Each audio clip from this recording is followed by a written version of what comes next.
السلام عليكم ورحمة الله وبركاته. النهاردة يا ولادي عاوزة أكلمكم عن شخص جميل قوي، شخص حلو قوي، شخص قال عنه الرسول عليه الصلاة والسلام أنه يسمع صوت نعليه أو خفيه في الجنة. طب هو مين ده؟ سيدنا بلال بن رباح رضي الله عنه وأرضاه.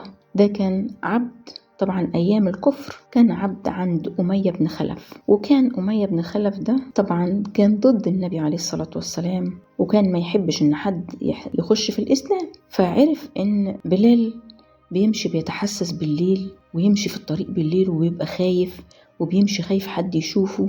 في واحد بلغه بكده وقال له تقريبا هو بيروح عند محمد عليه الصلاة والسلام علشان تقريبا هو سبق يعني إيه؟ يعني خرج عن ملة الكفار. يعني أي واحد بيخرج من دين لدين آخر فبيسموه سبق. طبعا أمية ده اتضايق جدا وقال طيب أنا هعذبه وهقرفه، أنا عاوز إن الفتنة بتاعت محمد دي تنتهي وإن هي ما تنتشرش، لأن حتى اللي بيخش معاه الدين اللي هم الناس اللي هم الغلابة، مش الناس الأشراف اللي دخلوا حاجة بسيطة جدا. فراح وهو متغاظ ويشيع غيظ كده ومتضايق وكل وجهه حرارة ودم منفعل فيه الدم وظاهر فيه الدم، وراح لغاية بلال ووقف عنده وقال له انت كفرت باللات والعزى، سبقت يا بلال، انت عارف ان انت ملكي، انت ما لا تملك شيء في نفسك، انا املكك من جسمك من راسك لرجليك، انت عبد عندي، انت مش ممكن تعمل اي حاجة غير اللي انا اقولك عليها. قال له ايوه فعلا انا اسلمت، لكن بص انت لو امرتني ان انا امشي واشيل حجارة تقيلة جدا وامشي بيها في الشمس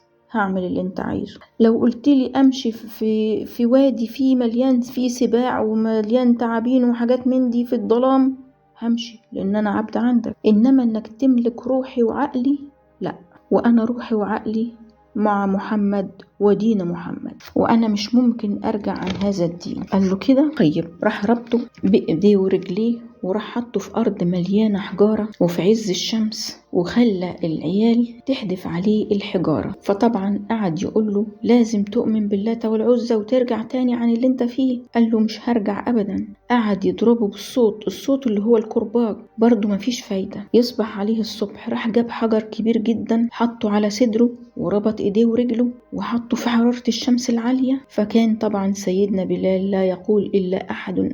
كل ده طبعا كان بيخلي أمية يتغاظ ويجداد غيظ ويجداد غلظة ناحيته، فكان طبعا بيوريه كل ألوان العذاب. فلا يقول سيدنا بلال إلا أحد. طبعا سيدنا بلال كان أسمر، وكان السمر ساعتها بيسموهم عبيد، وزي ما قلنا هو كان عبد عند أمية. مين اللي شافه بقى في العذاب ده؟ سيدنا أبو بكر. قال له لغاية إمتى هتقعد تعذبه؟ أنت بتعذبه كده ليه؟ قال له عذبه طول ما هو عبد عندي، لكن لو هو ما بقاش عبد عندي خلاص ماليش دعوة بيه. قال له طب تبيعه؟ قال له بيعه. قال له طب أنا اشتريته. اشتراه، وسيدنا أبو بكر رضي الله عنه وأرضاه عتقه لوجه الله. قال له روح وأنت يعني حر لوجه الله. وطبعا سيدنا بلال سمي بمؤذن الرسول، كان صوته جميل جدا وكان بيسمع المنطقة كلها، فكان هو اللي بيؤذن كل يوم للأذان للصلاة. طبعا بعد وفاة الرسول عليه الصلاة والسلام كان سيدنا بلال مش قادر يقعد في المدينة خالص ولا في مكة، عشان كان بيشوف فيهم الرسول عليه الصلاة والسلام. راح عمل ايه؟ راح الشام. وفي يوم من الأيام حلم بالرسول عليه الصلاة والسلام، شاف رؤية بيقول له فيه الرسول يا بلال ايه الجفوة اللي بيني وبينك ده كلها؟ ليه كده ما تزورنيش؟ مش تزورني يا بلال؟ فنزل المدينة وراح عند قبر الرسول عليه الصلاة والسلام وقعد يبكي جامد جدا. فمين اللي شافه؟ الحسن والحسين، ضمهم ليه وقعد يبوس فيهم وقالوا له احنا عايزين نسمع صوتك بالأذان. فقعد يأذن لهم، كل ما يقول الله أكبر الله أكبر تهتز المدينة. ولما قال أشهد أن لا إله إلا الله اهتزت المدينة أكتر وأكتر. ولما جه عند محمد رسول الله قعد يبكي يبكي يبكي، ورجع تاني للشام